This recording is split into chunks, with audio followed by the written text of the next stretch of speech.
अस्सलाम वालेकुम नाज़रीन, हम मिलाते हैं आपको इस वक्त मार रफ़ीक चोलिस्तानी, एडवोकेट, हाई कोर्ट। आइए बात करते हैं इनसे। अस्सलाम वालेकुम रफ़ीक साहब। वालेकुम सलाम वरहमतुल्लाह।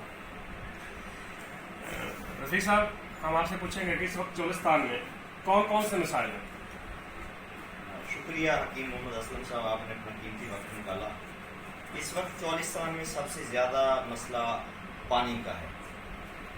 जैसा कि चोलिस्तान में बारिशों का आगाज़ अगस्त से होता है और 4-5 माह के लिए वो पानी काफ़ी हो जाता है। उसके बाद चोलिस्तान में पीने का पानी इंसानों के लिए और जानवरों के लिए ख़त्म हो जाता है। अगर गवर्नमेंट पानी के लिए कोई मुनासिब हाल वहाँ पे करते तो सारा साल ये जानवर, बाल, मवेशी और इंसान आराम से रह सकते हैं। चोलिस्तान में पाइप लाइन भी उन्होंने लगाई है गवर्नमेंट ने, लेकिन नॉन फंक्शनल है, वो नहीं चलती। और पूरे चोलिस्तान में पाइप लाइन लगा दी गई है, उसमें पानी नहीं है। आप कभी वक्त निकालें तो मैं आपको चोलिस्तान का जो है ना विज़िट करवाऊँ। आप देखें कि कितना कसीर सरमाया government of Pakistan, government of Punjab ने खर्च किया है और उसका नेमुल बदल कुछ भी हासिल नहीं।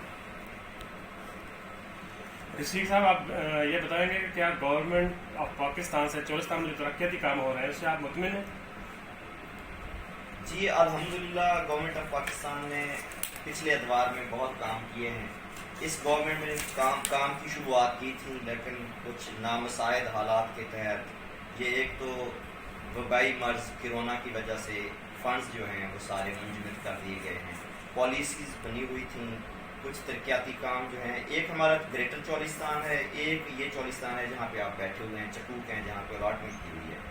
तो चोलिस्तान डीप डेजर्ट जो चोलिस्तान है वहाँ पे अब टोबों की खुदाई होना ज़रूरी है, टोबों की खुदाई। और दूसरा एक मसला मैं हकीम साहब आपको बताता चलूँ कि चोलिस्तान के लिए जो रास्ता है, जानवरों की गुजरगाह है, वो सारी बंद कर दी गई। वहाँ पे ये लीज पे हजरात, ठेकेदार हजरात, कुछ नाजायज़ कागजीन वो आ गए हैं, उन्होंने रास्ते सारे बंद कर दिए हैं।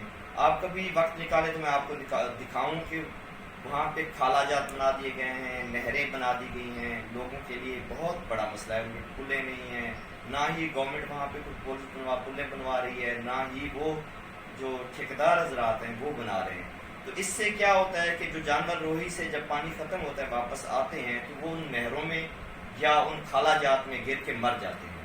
तो इसके लिए मैं गवर्नमेंट से रिक्वेस्ट करूँगा कि हमारे जो पुरानी गुजरगाहें हैं वो चालू करवाई जाए।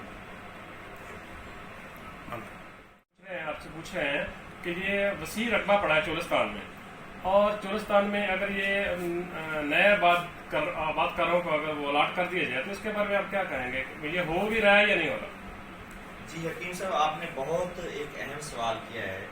मैं आपको बताता चलूँ कि 2013 में गवर्नमेंट ऑफ पंजाब ने चोलिस्तानियों से अलॉटमेंट के लिए दरख्वास्तें वसूल की थी और उसकी स्क्रूटनी भी हो गई और उस पर जो सेकंड पार्टी चेक है उसने चेक भी कर लिया, उसकी इन्वेस्टिगेशन हो गई और 98% दरख्वास्तें दुरुस्त करार दी गई।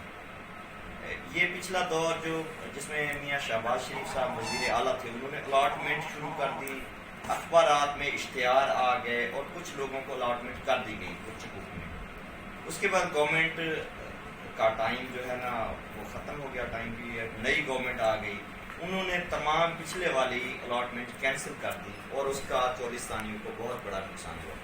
जैसे ही नई गवर्नमेंट आई उन्होंने दोबारा दरख्वास्तें लेना शुरू कर दी, तो उसमें अभी वो दरख्वास्तें उन्होंने वसूल करके रख ली हैं। लोग उसका इंतज़ार कर रहे हैं बेचैनी से कि कब ये अलॉटमेंट हो। हमारे हज़ार लोग बेज़मीन चोलिस्तानी अभी तक मौजूद हैं। अगर ये अलॉटमेंट हो जाए तो हमारी 1-2 नस्लों के लिए वो ज़मीनें काफ़ी हैं। मैं गवर्नमेंट ऑफ पाकिस्तान से, गवर्नमेंट ऑफ पंजाब से, ख़ुसूसन वज़ीर आला पंजाब जनाब उस्मान बोजदार साहब जो कि चोलिस्तान के मसाइल को समझते हैं, वो भी ऐसे ही एक पसमानदा इलाका से ताल्लुक़ रखते हैं, उनसे मेरी मुअद्दिबाना गुजारिश है कि ये जल्द से जल्द अलॉटमेंट जो है ना चोलिस्तान में करवाएं। ठीक है, आप रफ़ीक साहब, आपका टाइम देने का बहुत बहुत शुक्रिया। शुक्रिया।